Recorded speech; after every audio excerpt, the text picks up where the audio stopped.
Welcome to the Arkansas Cattle Business Podcast, brought to you by the Arkansas Cattlemen's Association.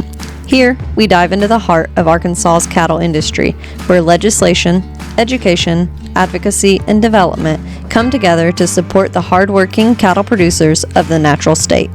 Whether you're in the pasture or on the road, this is your connection to the people, policies, and programs shaping the future of our industry.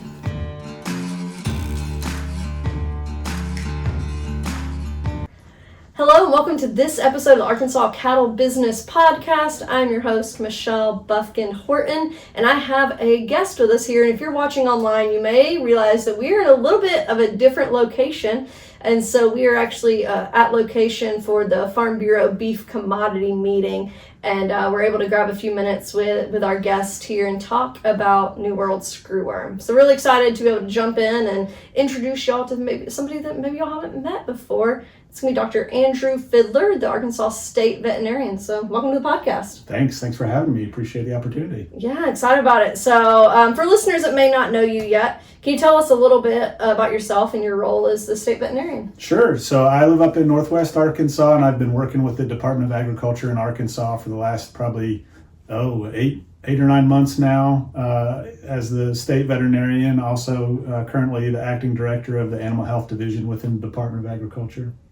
Yeah, and so as the state vet, what do you do? Obviously, you do a little bit more with the acting director position too, but what are you focusing on with the state vet role? Yeah, so we do a number of things regarding animal health. Primarily, we're trying to surveil, control, and eradicate diseases and pests of livestock and poultry to help support our agricultural animal industries in Arkansas.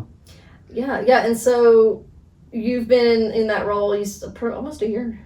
Yeah, we're getting close to a year. Yeah, I feel like it was about a year ago that we met for the first time. And so, what you're trying to do is obviously protect our producers' herds from the cattleman's standpoint and help us better our operations there. And so y'all may know, most of y'all probably know the Department of Ag through the inspectors, the livestock inspectors that come out. You may have seen them at sale barns, but they also come out and do vaccine clinics and give out EID tags and things like that. And so you're able to work with them to try to protect the herds. And so that's the connection for y'all.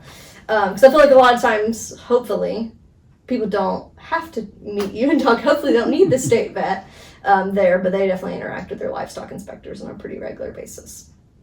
So, but we're here to talk about pretty much one thing in particular, and that is New World Screwworm. So it's been making headlines a lot. It's been the last month or so. We've seen it obviously come into the United States, but we are not necessarily at all surprised by the approach of New World Screwworm. But can you tell us what it is and why it's a concern for producers? Sure. So New World Screwworm is a fly. It's much like other blowflies that are currently in the United States. This one in particular, the larvae feed on live flesh as opposed to many other types of blowflies that feed on dead things. So that's what creates the problem in terms of livestock and any warm-blooded animal, is that an infestation with this particular type of fly can be damaging to live tissue. Yep. And the other issue is the fact that obviously it's very treatable if caught early, and that's going to be the key. That's correct. But there are very little ways to prevent it. And so what are some of the ways that people can try to prevent? Yeah, so as you mentioned, there's a number of drugs that have been authorized by the FDA for treatment. Some are also authorized for control, so they can be used as prevention. There's also a number of pesticides that are available for treatment and control of physical premises, physical surfaces, and that can be very helpful as well. Any type of typical fly control that producers already use is probably going to be helpful. And then, of course, vigilance, keeping an eye on animals. And if you do notice anything that you think may be suspicious in terms of screwworm, trying to have those identified such that if there does become a problem, that those animals can be treated quickly and the spread of that pest can be contained very quickly as well. Yep. And so right now, there are no cases in Arkansas. And so where does the current situation stand for New World Screwworm in the United States, and how can people stay up to date on that? Yeah, so as you mentioned, over the last few years, we've seen this pest coming up through Central America and Mexico. Just earlier this month in early June, had the first confirmed detection of the screwworm fly in Texas. There have been 20 cases now identified in Texas and New Mexico. 17 of those are still classified as active cases. All of them are in Texas, and a very strong state, federal coordinated response in order to try to contain the pest there. So that's kind of the current status. Again, no cases currently in Arkansas, no active cases in any state besides Texas at this point. USDA has a great website, screwworm.gov. You can go there for the latest information. The Texas Animal Health Commission also publishes on their webpage maps of all the currently infested zones, counties that have been affected, so you can kind of see the geography of the pest at any given day. And so, and you mentioned that the USDA has the website, and so we're able to see, but I would also like to remind people that yes, while Arkansas touches Texas, the current confirmed active cases are on the other side of Texas. Yes, conveniently so. They're pretty well contained to the south and west areas of Texas there. Yeah, I like to tell people it's about as far away from Arkansas as Texas can get. And Yes. so makes us feel a little bit more comfortable. On top of that, y'all are also, the Department of Ag is also making sure that any animals coming across the border are from infested zones are inspected. And so can you tell us a little bit about requirements for movement of cattle? Yeah, that's correct. So, as you said, the fly's pretty far away from Arkansas still, but, animals can move quicker than flies when they're on a trailer, of course. So that's primarily our major concern at this point is animal movement causing movement of this pest across state boundaries. So currently, Arkansas, like many other states in the region, have implemented some enhanced measures to help control animal movement across state boundaries. One of those is a shortened validity period for health certificates. So we're asking that everybody that's bringing animals into Arkansas from any infested state, which again is currently just Texas, will have a certificate of veterinary inspection that's dated within the last 7 days with a statement on there that assures that those animals have been inspected for screwworm and are free from evidence of screwworm infestation. Yep. And again, that's not every state. That is only correct. states that have. I'll reiterate here. I was like, you did a great job, but just to remind people, I feel like a lot of times what we see on Facebook is not always true. So like, yeah, we're crazy. And so it's the age-old quote of like, oh, everything you read on the internet isn't true, like attributed to Abraham Lincoln. It's right. Like, yep, correct. And so only coming out of states that have a confirmed active case of That's screwworm. correct. And then they can still travel. They just need that CVI to make sure that they're not currently infested. Right. And the CVI itself isn't anything new for interstate travel. It's just a shortened time period and an extra statement on there. If any animals are coming from an actual infested zone that's been designated by Texas or the USDA, there will be some additional movement restrictions that will primarily be coming from Texas itself or the USDA. They put additional restrictions on animals that are coming out of those zones, primarily such that they're inspected and treated if they need to be treated before they leave that zone. Yeah, and you talked about how obviously the fly more than likely cannot actually fly here from Texas, but the biggest concern being animal movement. And so we talked about cattle, obviously, but this affects more than just cattle. This can affect other livestock, other wildlife, things like that, correct? That's correct. Any warm-blooded animal is susceptible, even poultry and even humans. So our movement restrictions at the state level are for any warm-blooded animal, including livestock. Probably cattle are our number one concern in terms of that's the animals that predominate the case detections currently in Texas as well as historically in Mexico.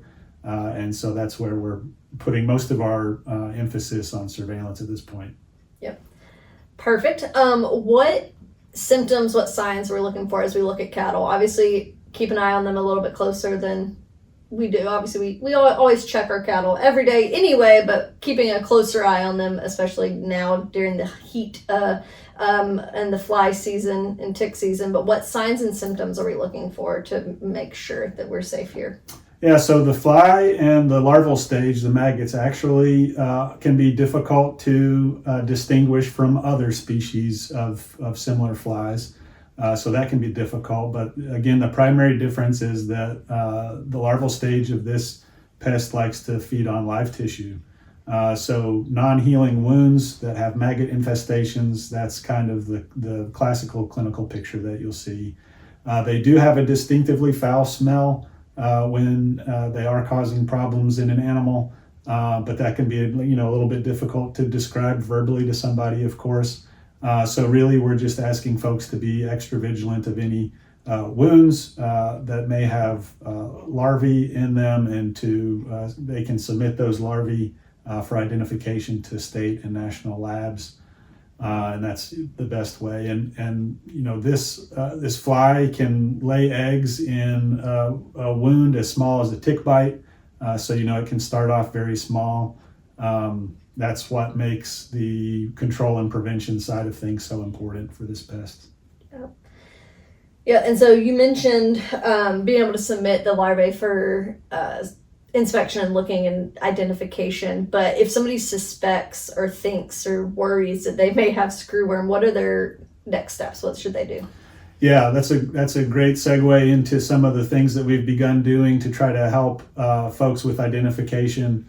So we have an online reporting tool. If you go to the Arkansas Department of Agriculture website, navigate to animals, and then click on New World Screwworm, you should find a link on there to report any suspicious cases. That'll give you the opportunity to put in your address or click on a map where you are, attach photos, and describe the situation to us. That way we can kind of evaluate those suspicious cases that may be particularly high risk or low risk or somewhere in the middle. And then someone from our office will contact you about sample submission, getting those larvae or adult flies off to a lab where they can be identified. And again, addressing some of the misconceptions, some of the rumors out there. A lot of people get nervous about submitting a form, or gets nervous about telling someone that there may be screwworm because they get worried that they're going to get shut down, they're going to get quarantined. And so if they were to actually have screwworm, what would be the next steps for y'all, or how are y'all? It's not like you're just going to come in and tell people, okay, you're done. Like, you can't. Right. You can't move. It can be a scary thing for sure. I completely understand that. I would also say that early detection is our best protection against, major disruptions to commerce and business. Yeah. So I encourage everybody to be, as cautious as possible in terms of identifying issues and reporting them up the chain so that we can get the pest, if it does come into Arkansas, identified and contained as quickly as possible.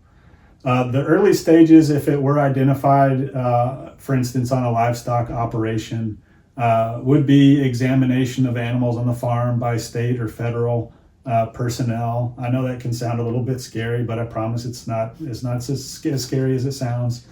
And then implementing some kind of control to ensure that any animals that move from that property as well as surrounding properties, that they get inspected and treated if they need to be treated before they go somewhere else to try to limit the spread.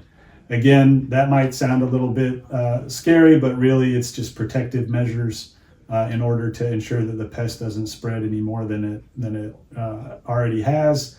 And it's not punitive in any way. It's there won't be any criminal repercussions or anything of that nature when somebody finds it. And it's not an immediate stop movement. It's a halt of movement. It's let's check, let's make sure. It would be a pause until animals can be inspected, and then there would be either state or federal staff, most likely, that would sign off on a certificate that the animal has been inspected, and then it can move on. So there would be a little bit of a pause, a little bit of a disruption, but again, the idea is that with early detection and quick control, we can limit the disruption as much as possible.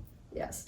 Yeah, because y'all's job is obviously to protect Arkansas herds, Arkansas livestock, but also to try to make sure that the markets continue to function the way they should and interstate commerce continues to function. Absolutely. So they work hand in hand. Absolutely. So For sure.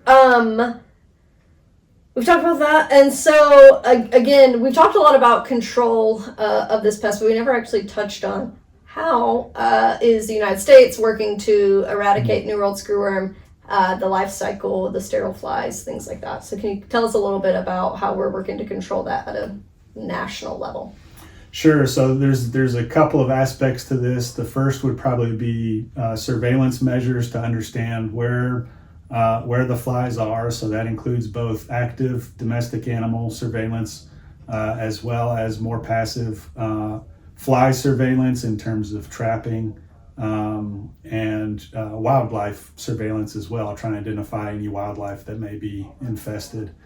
Currently in the United States, we have confirmed detections in domestic animals, but none in no cases of flies identified in the fly traps, and no wildlife cases. But that continues to be an ongoing effort, primarily driven by USDA to try to understand the geography of where the flies actually are.